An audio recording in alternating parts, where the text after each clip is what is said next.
Well, we're going to learn a new dance today, and joining us now is Sangeeta. Hello. Hello, namaste. Namaste. Well, tell us what kind of dance you specialize in. Well, there are 8 classical dance forms in India, and the one I have specialized in is called Odissi dance, which happens to be the oldest classical dance form of India, dating back to before the 2nd century BC. Oh, wow.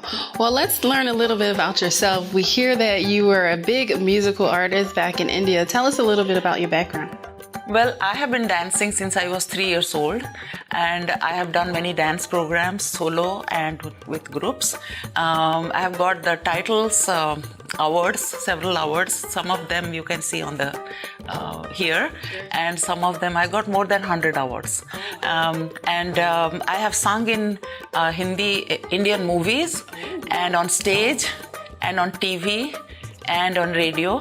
And I have several CDs and, other recordings of mine. Now, you're teaching, your style of dance here that, you've been doing for a while. Why is it important to share that with our local community?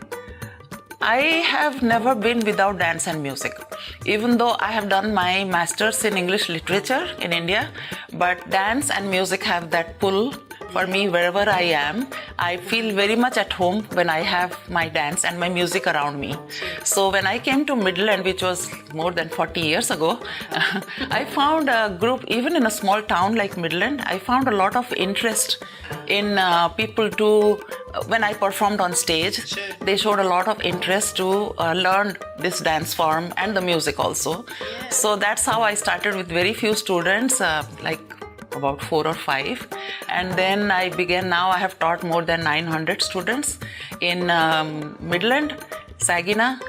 I had branches in Saginaw, Mount Pleasant, Ann Arbor, Flint. Yeah, you're also reaching other states also, right? Yes. Tell us about that. Since I started teaching online, I have been teaching students from different states. Right now I'm teaching students from, along with Michigan, I'm teaching students from Ohio, New Jersey, New York, Pennsylvania, Georgia, and North Carolina, South Carolina, and California. Yeah, and it's also all about storytelling. Tell us about, why that's necessary. Storytelling depends on where you are performing. Sometimes we go to Indian audiences who already know the story, but sometimes I reach out to audiences that don't know the story behind the dance I'm doing. So I first explain it in English to them, and then I show the dance. And I think our centuries old stories or culture can be preserved by doing this. All right, well, I'm ready to learn. So are you going to show us some things? Yeah, sure. All right.